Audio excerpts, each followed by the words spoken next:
देशासाठी लढले ते अमर हुतात्मे झाले, सोडले सर्व घरदार त्यागीला सुखी संसार.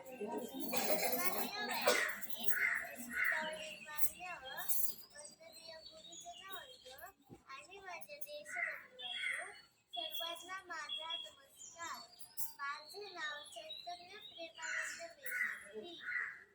आज 26 जानेवारी आपण भारताचा प्रजासत्ताक दिन साजरा करत आहोत. प्रथम सर्वांना